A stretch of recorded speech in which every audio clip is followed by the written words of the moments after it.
Assalamualaikum warahmatullahi wabarakatuh.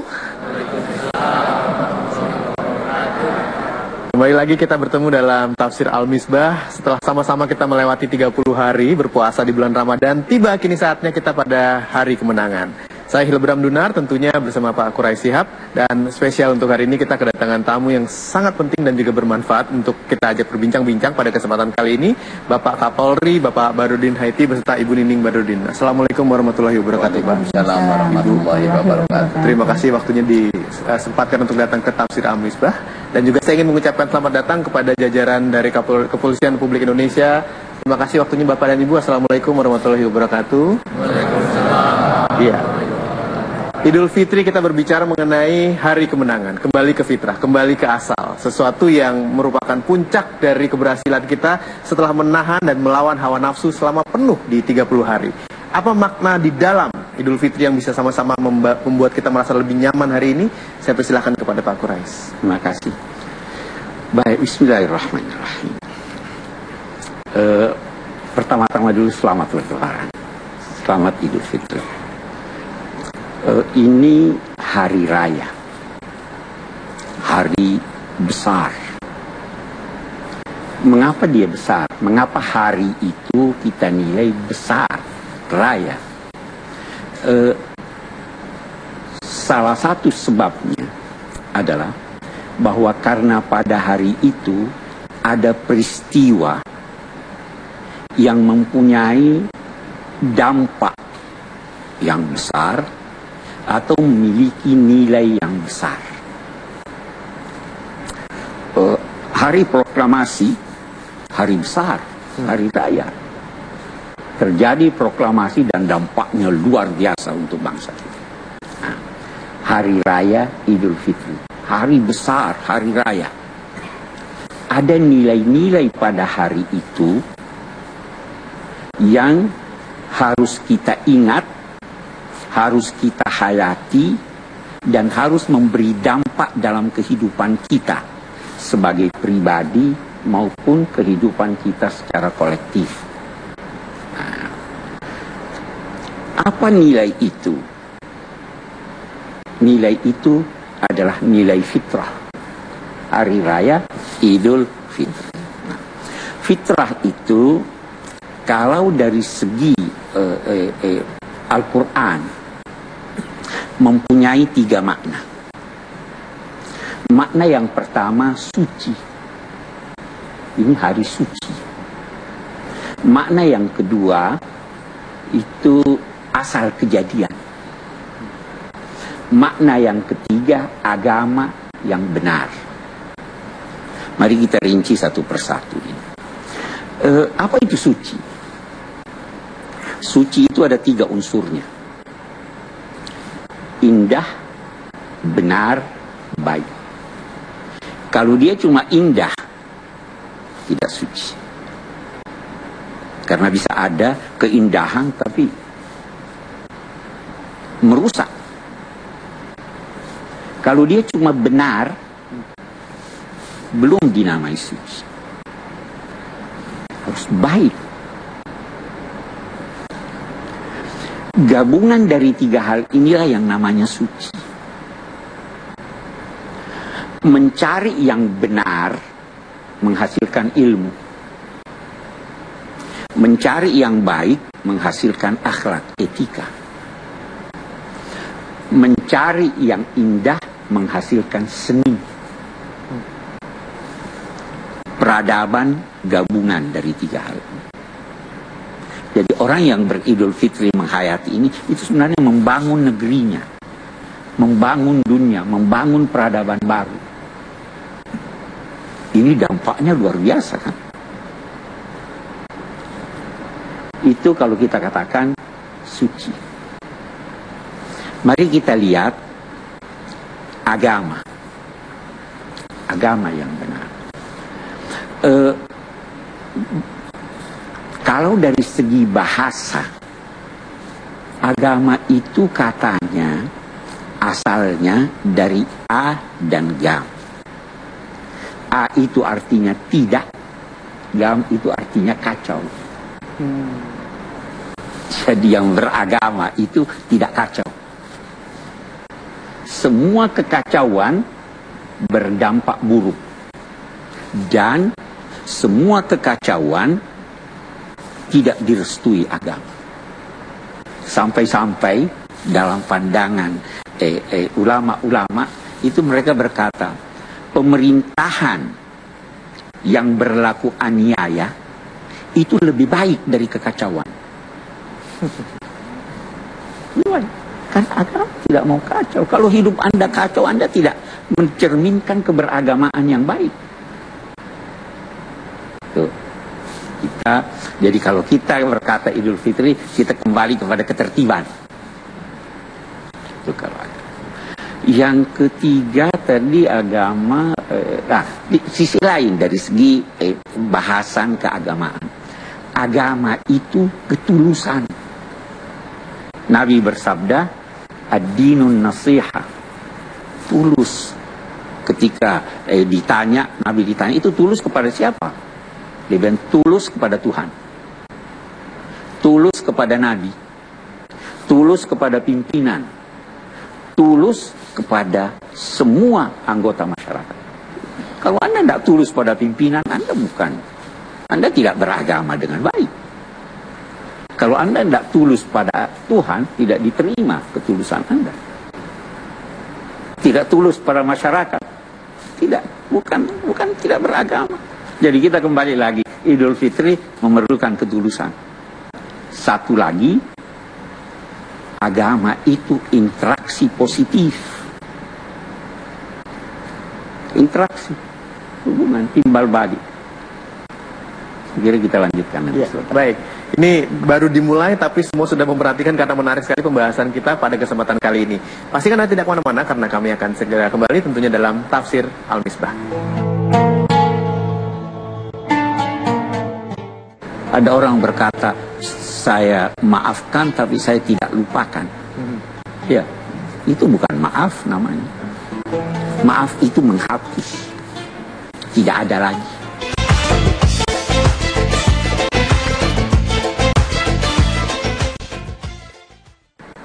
Baik, kita lanjutkan lagi tentunya Tafsir Al-Misbah, Bangun dan Bersihkan Negeri, di mana tadi Pak Quraish pada segmen sebelumnya mengatakan bahwa dalam bulan Ramadan yang sudah kita lewati, kita masuk ke dalam Idul Fitri. Kita harus kembali suci. Suci ada 3, harus indah, benar, dan juga baik. Inilah yang juga membentuk sebuah peradaban dan termasuk dalam agama di dalamnya. Agama adalah tidak terjadi kekacauan. Jadi semuanya harus teratur. Nah, kita lanjutkan lagi Pak Quraish. Ya.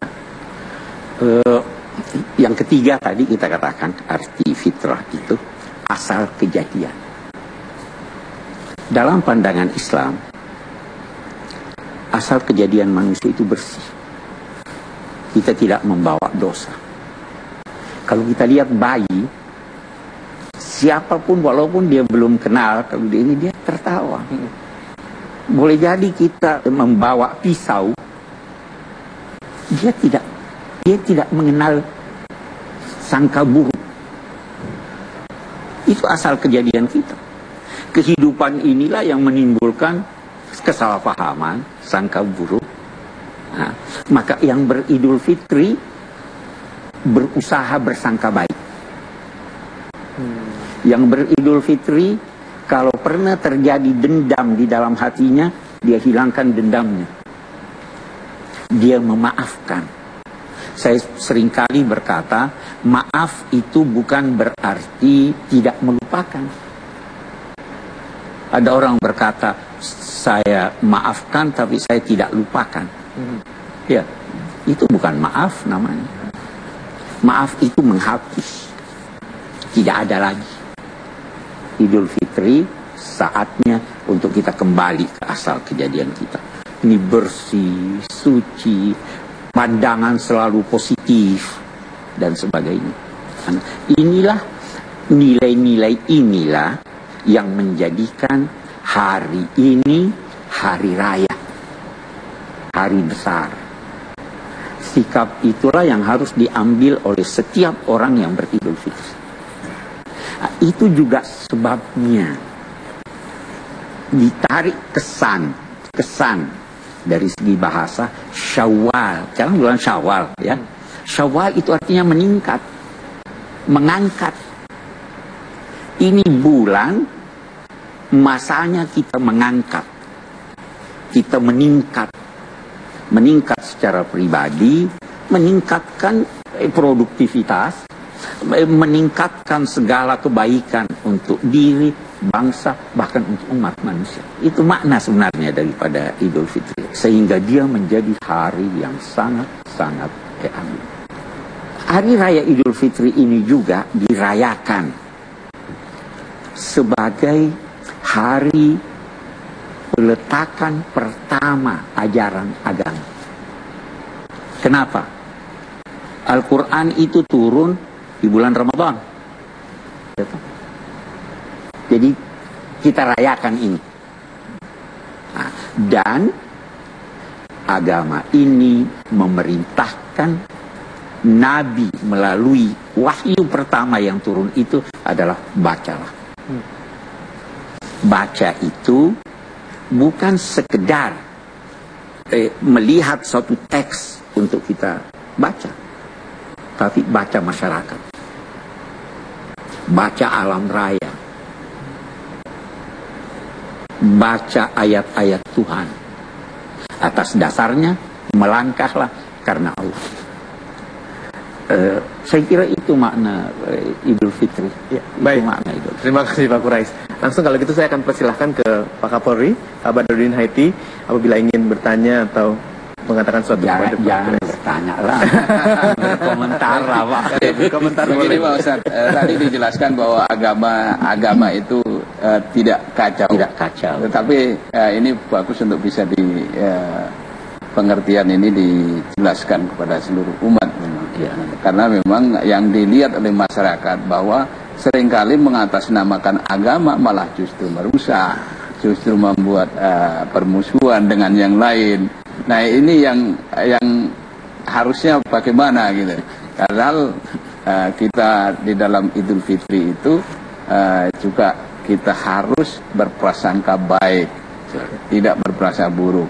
Bulan puasa ada saja yang nanti misalnya, oh ini warung kok buka di siang hari, kemudian dirusak dan lain sebagainya. Nah, yang seperti itu Pak Ustaz harus dikasih tahu, dihilangkan. Iya. Nah, ini melalui Pak Ustadz barangkali bisa jelaskan kepada seluruh umat. Terima kasih. Iya, sekarang begini Pak, agama itu menghendaki kedamaian. Ya. Agama itu mau damai. Semua agama gitu. Damailah di bumi. Itu dalam ajaran Kristen. Ajaran Budaisme juga. Om Santi Santi itu di Hindu. Ya. Kita, Assalamualaikum. Agama mau damai. Dan kedamaian itu tidak akan lahir kecuali terlebih dahulu Anda damai dengan diri Anda. Nah, kekeliruan kita seringkali kita tidak paham agama. Jadi lahirlah kekacauan atas nama agama. Ini kesalahannya dua. Kesalahan pertama, dia membuat kekacauan. Kesalahan kedua, memperatasnamakan agama. Nah, ada hal yang menarik. Agama itu menghendaki stabilitas.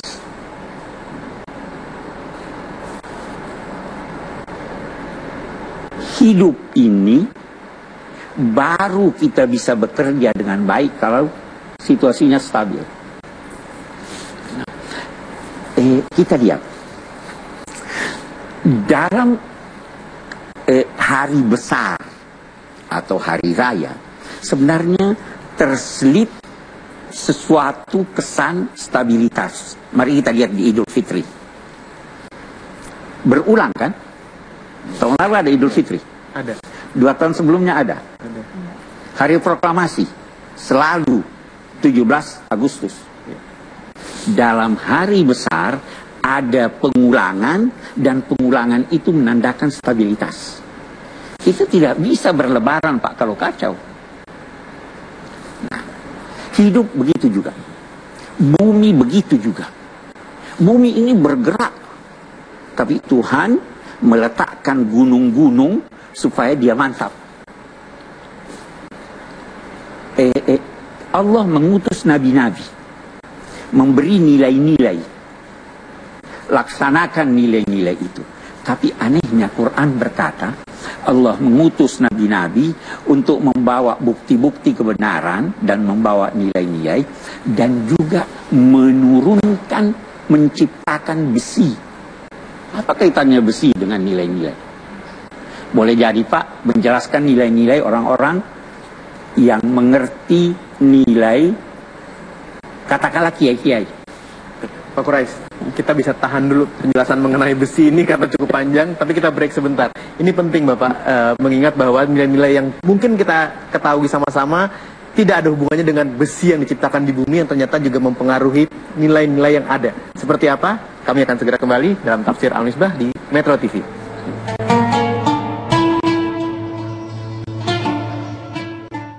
Jadi Bapak tidak usah ragu Pak, direstui oleh Al-Quran, bahwa kalau ada yang melanggar, setelah dinasehati, setelah diberitahu, ditindak.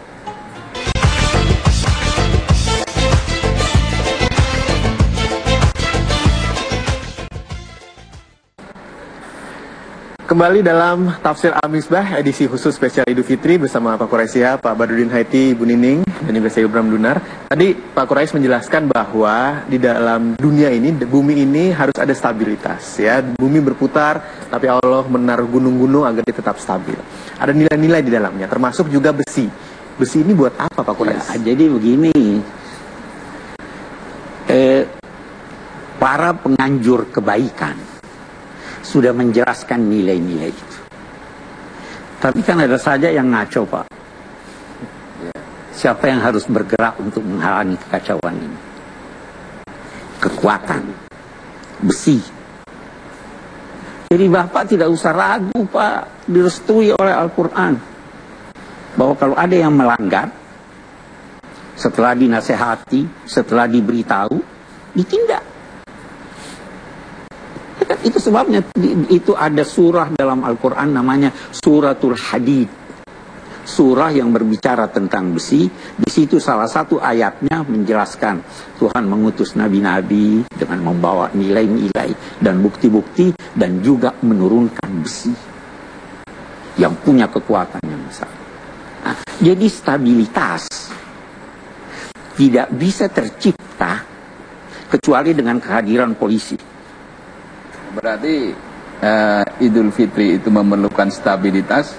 Polisi yang jaga itu pahalanya luar biasa. Ya. Nah, stabilitas kita perlukan, tetapi harus berdasar kerjasama. Bukan cuma polisi. Ya. Iya kan? Ya. Penganjur agama, lembaga-lembaga dan sebagainya, dan harus selalu diawasi jangan sampai penegakan itu melanggar HAM. Itu baru stabil. Itu baru kita berhari raya. Saya kira itu Pak. Jadi tapi kalau yang besi tadi digunakan kan pasti itu melanggar HAM. Belum tentu Pak. Besi ini senjata ya Pak ya? Ya, besi ini senjata ya, kita kekuatan maksudnya. Kekuatan. Nah, kekuatan itu kan ada, kalau di istilah kepolisian itu upaya paksa. Sebetulnya upaya paksa itu melanggar HAM juga. Cuman melanggar HAM-nya ini dilegalkan oleh undang-undang. Itu kan begitu. Tetapi penggunaan kekuatan dan kekerasan, saya katakan kekerasan itu kalau pada tempatnya dibenarkan. Kenapa perang dibenarkan? Jadi itu makna Tuhan menciptakan. Karena itu saya katakan harus ada kerjasama dan harus diingat jangan sampai itu melanggar. Ibu Nining mau menyampaikan sesuatu mungkin kepada Pak Quraisy atau kepada pemirsa? Iya, ini Pak, saya ingin bertanya. Biasanya setelah kita menjalankan puasa sebulan penuh ditutup dengan sholat Idul Fitri Pak ya. Nah, apakah setelah sholat Idul Fitri itu kita bersalam-salaman? Apakah dalam bersalam-salaman itu disyariatkan dalam Islam? Satu dulu hal, Islam tidak menetapkan bentuk, tidak mensakralkan bentuk. Tidak ada bentuk. Islam juga sangat menghormati apa yang kita namakan sekarang kearifan lokal. Ada cara kita yang berbeda dengan cara negara lain. Kalau kita berbicara tentang maaf memaafkan atau salam ini, kita punya cara salam. Mari kita pertahankan cara kearifan ini selama tidak bertentangan dengan nilai-nilai agama. Termasuk melalui SMS. Oh, bisa melalui SMS. Lebaran. Lebaran. Itu sebabnya kita kan sebenarnya kalau salam-salaman itu biasanya begini ya Bu ya. Itu kan ada kita, bukan cipika-cipiki. Saya lebih suka salamannya begini. Itu rasanya lebih mantap itu kan. Nah, ada kalau di negara lain boleh jadi pelukan. Tidak melanggar agama, mau pelukan bagus. Tetapi kalau yang melanggar, biarlah itu menjadi kearifan mereka. Kita punya kearifan. Jadi kita harus mempertahankan budaya kita yang baik. Ah, itu lagi. Ada falsafat salam itu, Bu. Begini, ada tingkat-tingkat dari hubungan baik setelah kesalahan orang. Yang pertama, berkata padanya, saya akan jalan sendiri, silahkan Anda jalan. Tidak bertemu. Yang kedua, lebih baik dari ini. Dia katakan, saya tidak marah. Tetapi saya akan ingat. Saya tuntut di akhirat. Ya, toh? Bisa begitu toh? Yang ketiga, dia katakan, saya akan memaafkan Anda. Maaf, sudah tidak ada di hati, sudah hapus. Yang keempat, yang lebih baik, buka lembaran baru. Lembaran itu diibaratkan dengan telapak tangan. Kita buka lembaran baru. Kalau lembarannya masih itu juga, kita hanya stip, sudah agak apa namanya ini, berbekas. Salaman, buka lembaran baru. Membuka lembaran baru yang lebih tinggi lagi, memberikan sesuatu yang baik untuk yang pernah bersalah pada ibu. Itu namanya ihsan. Ihsan itu berbuat baik kepada orang yang pernah bersalah pada Anda. Tapi ini tadi kalau bilang oke deh Anda jalan di sendiri, saya jalan sendiri, tidak, belum salaman namanya itu. Iya. Ya, saya kira. Baik, kita break dulu sebentar. Jangan kemana-mana, kami akan segera kembali.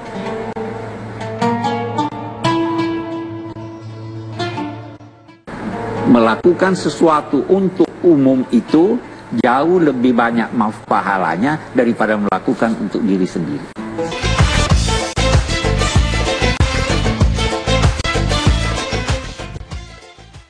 Baik, kami lanjutkan lagi Tafsir Al-Misbah edisi spesial Hari Raya Idul Fitri.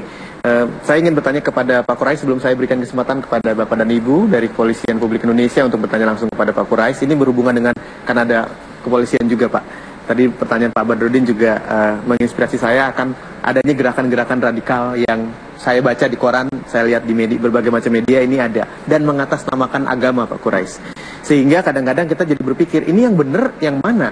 Karena semuanya sepertinya punya kebenarannya masing-masing. Menurut Pak Quraish, apa yang harus dilakukan dengan berbagai macam aliran dan juga ajaran yang ada? Prinsipnya begini, agama itu mau damai. Sebagian dari ajaran agama itu, kebenaran di dalamnya bisa beragam.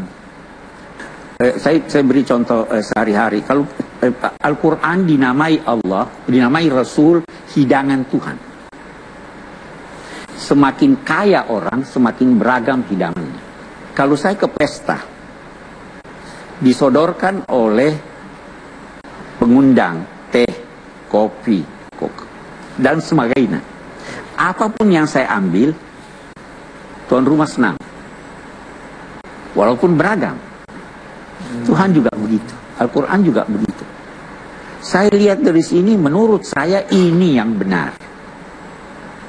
Tapi ketika saya di pesta memilih teh, saya tidak boleh mempersalahkan orang yang memilih kopi. Begitu kebenaran agama. Anda pilih, karena apa? Agama, semua agama, tujuannya satu, Tuhan. Caranya bisa beda-beda. Saya sering beri contoh mahasiswa, kalau saya berkata, saya belum makan, apa maknanya? Belum makan. Apa maknanya? Saya berkata, saya belum makan. Lapar. Satu. Yang kedua, saya kenyang. Jadi saya belum makan. Benar juga kan? Yang ketiga, jangan habiskan makanan itu. Saya belum makan. Tidak ada yang dapat memastikan makna suatu redaksi kecuali pengucapnya. Yang lain, indikator-indikator. Tapi di dalam Al-Quran itu setiap ayat yang turun Pak Ustadz, itu kan ada asbabun nusulnya, ada konteksnya. Betul. Sehingga kalau di luar konteks ini kan berarti tidak tepat. Betul, karena itu perhatikanlah konteksnya. Ada orang yang hanya memperhatikan redaksi. Kita harus memperhatikan konteksnya. Sama ibu berkata pada anak gadisnya, jangan pakai perhiasan. Lihat konteksnya. Oh, dia mau keluar malam. Tapi kalau ke pesta boleh enggak? Lihat konteksnya. Seringkali orang mempersempit makna suatu kata. Padahal makna, salah satu contoh itu soal jihad. Dipikirnya perang. Bagus deh kalau mau artikan perang. Tapi sasarannya siapa? Apa manusia? Tidak selalu. Kita perang melawan narkoba, Pak. Kita perang melawan kemiskinan. Kita perang melawan penyakit. Hawa nafsu. Melawan hawa nafsu. Jadi harus lihat konteksnya. Jangan untuk kepentingan seseorang, kepentingan kelompok, lantas kita berkata, ini yang benar, yang lainnya salah. Jadi seperti itu saya kira. Ya, baik, terima kasih Pak Quraish untuk jawabannya. Saya persilahkan untuk Bapak dan Ibu yang ingin bertanya, yang sudah hadir. Penanya pertama. Yang di belakang dulu Pak, silakan. Assalamualaikum warahmatullahi wabarakatuh. Waalaikumsalam warahmatullahi wabarakatuh. Kaitannya dengan masalah ibadah yang sering kami jumpai di dalam melaksanakan tugas yang ada hubungannya dengan masalah tugas Polri di lapangan. Di dalam melaksanakan ibadah, kita seringkali tidak bisa mengikuti melaksanakan tugas ibadah karena melaksanakan tugas. Bagaimana hukumnya dan bagaimana pertanggungjawaban kita kepada Allah Subhanahu wa taala. Demikian Pak. Wassalamualaikum warahmatullahi wabarakatuh. Waalaikumsalam warahmatullahi wabarakatuh. Baik Pak. Begini dulu, kalau kita berkata ibadah, ibadah itu ada dua macam. Ada ibadah murni, ada ibadah tidak murni. Ibadah murni itu adalah yang telah ditetapkan oleh Tuhan atau Nabi, caranya atau tempatnya atau kadarnya. Salat itu ibadah murni. Salat 5 waktu. Salat 5 waktu atau salat secara keseluruhan. Sudah ada caranya, berdiri, baca Fatihah, sudah ditentukan caranya. Jual beli tidak ada caranya. Nilainya harus yang sesuai kesepakatan dan yang dijual itu sesuatu yang bermanfaat. Ibadah murni ini ada dua lagi. Ada yang wajib, ada yang sunnah. Salat Idul Fitri itu tidak wajib. dia sunnah. Jadi kalau kita tidak melakukannya, tidak berdosa. Walaupun dianjurkan agar semua orang, ibu-ibu, perempuan yang bulan pun dianjurkan pergi. Nah, sekarang, bisakah terlaksana dengan baik dan tentram salat Idul Fitri itu tanpa ada petugas yang menjaga? Tidak bisa. Kalau begitu, yang mana lebih baik bagi yang ditugaskan untuk sholat Idul Fitri, tapi dia tidak tidak melaksanakan tugas memberikan ini, atau dia laksanakan tugasnya? Tugas itu juga ibadah. Tugas itu juga ibadah, dan dalam konteks ini, ibadah yang ritual ini tidak akan terjaga dengan baik tanpa kehadiran dia. Jadi dia punya pahala bisa lebih banyak. Walaupun dia tidak. Ya kan? Prinsipnya seperti itu, Pak. Melakukan sesuatu untuk umum itu jauh lebih banyak pahalanya daripada melakukan untuk diri sendiri. Jadi tidak usah khawatir, Pak, jaga aja kami. Terima kasih loh Pak, sudah terus berjaga di hari libur sekalipun. Oke, baik, saya langsung berikan kesempatan kepada penanya kedua. Silakan Ibu. Assalamualaikum warahmatullahi wabarakatuh. Waalaikumsalam warahmatullahi wabarakatuh. Perkenalkan, nama saya Kompol Kurnianingsih dari Baris Krim Polri. Ini terkait tidak di Ramadan, tidak di bulan Lebaran, tapi terkait masalah jilbab. Alhamdulillah Polri sudah mengizinkan Poluan untuk berjilbab. Nah, tapi ada beberapa di hati teman-teman mungkin ada yang ingin tapi belum pas hatinya gitu untuk berjilbab. Nah, bagaimana mungkin pendapat Pak Ustadz mengenai menguatkan keinginan hal tersebut untuk selalu berjilbab sesuai dengan An-Nisa di 31. Nah, seperti itu. Jadi bagaimana kami harus berbuat untuk teman-teman yang belum berjilbab, mungkin ingin berjilbab, untuk dikuatkan? Bagaimana menurut Pak Ustadz? Terima kasih. Wassalamualaikum warahmatullahi wabarakatuh. Waalaikumsalam warahmatullahi wabarakatuh. Jawabannya akan disampaikan oleh Pak Qorais setelah break. Jangan kemana-mana.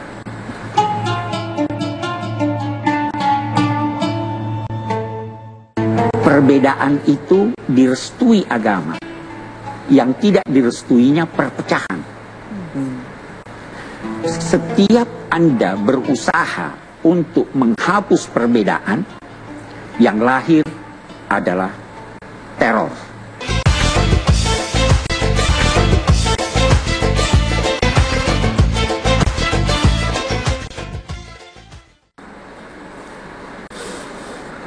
Baik, langsung saja kita dengar kira-kira bagaimana jawaban Pak Qorais atas pertanyaan dari Ibu Kompol tadi soal polisi yang sekarang sudah diperbolehkan untuk berjilbab. Tapi ada beberapa polisi yang masih ragu-ragu untuk menggunakan jilbab. Mungkin karena tugas, mungkin karena belum pas di hati. Tapi kiranya baiknya bagaimana, Pak? Sekarang begini, yang pertama dulu. Berbeda-beda penafsiran menyangkut perintah Tuhan untuk tidak menampakkan hiasan, itu yang di surat An-Nur, kecuali apa yang nampak. Itu pengertiannya berbeda-beda. Ada yang berkata harus menutup seluruh tubuh. Jadi ibu-ibu ini belum sesuai dengan, masih kelihatan mukanya kok. Ya toh? Penafsiran seperti itu yang digunakan antara lain di masyarakat Saudi Arabia, atau yang bercadar. Nah, ada yang berkata bahwa kecuali wajah dan telapak tangan. Nah, ibu. Tapi ini juga masih kurang, ini saya lihat. Masih ada yang kelihatan rambutnya. Ada juga yang berkata boleh wajah sampai setengah tangan. Ada juga yang berkata bahwa boleh selama pakaian terhormat dan sesuai dengan adat kebiasaan. Macam-macam. Orang yang ingin berjilbab tetapi belum berjilbab, itu namanya dia tidak ingin. Nah, kalau yang belum ingin, belum mau, sedangkan ibu ingin agar dia berjilbab, promosikanlah. Oh, Anda lebih cantik kalau pakai jilbab dari tidak. Anda lebih terhormat pakai jilbab atau tidak. pengaruhi dia supaya dia ingin. Tapi saya tidak bisa mengerti seorang polisi ingin berjilbab tapi belum berjilbab. Kalau dulu sebelum Pak Badrudin izinkan, boleh jadi ada alasannya. Sekarang apa alasannya? Selama ingin. Jadi tidak logis itu. Jadi belum mau ya Pak? Ah, itu belum mau, bukan belum ingin. Ya udah biarin aja gitu ya Pak. Dipromosikan lah Bu, diajak lah. Baik, Pak Badrudin, ada lagi yang ingin disampaikan Pak? Ya, ini kan bangsa kita ini Pak Ustadz kan terdiri dari berbagai suku, plural lah. Ada suku, agama, bahasa. Ini tentu keharmonisan dalam kehidupan sosial ini yang harus kita jaga. Betul. Namun seringkali terkoyak berbagai hal. Ya, adalah kelompok intoleran, ada kelompok radikal, ada pemilu, kepentingan berbeda, ada konflik-konflik yang lain. Nah, ini mengoyak keharmonisan dalam kehidupan sosial bangsa kita. Nah, mumpung momentum ini adalah momentum Idul Fitri, bagaimana kita membangun kembali keharmonisan kehidupan sosial masyarakat kita itu dengan semangat Idul Fitri. Ini. Saya kira begini Pak, setiap bangsa itu mempunyai nilai-nilai. Nilai-nilai bangsa kita berbeda dengan nilai-nilai bangsa Mesir. Kita prinsipnya berbineka, tapi tunggal. Jati diri bangsa kita Pancasila, ketuhanan yang Maha Esa, kemanusiaan, persatuan. Ini yang kita harus jelaskan, dalam dua tanda petik, promosikan. Saya sebenarnya lebih ingin berkata ingatkan, karena ada orang yang lupa. Kita hidup berbangsa dan perbedaan itu keniscayaan.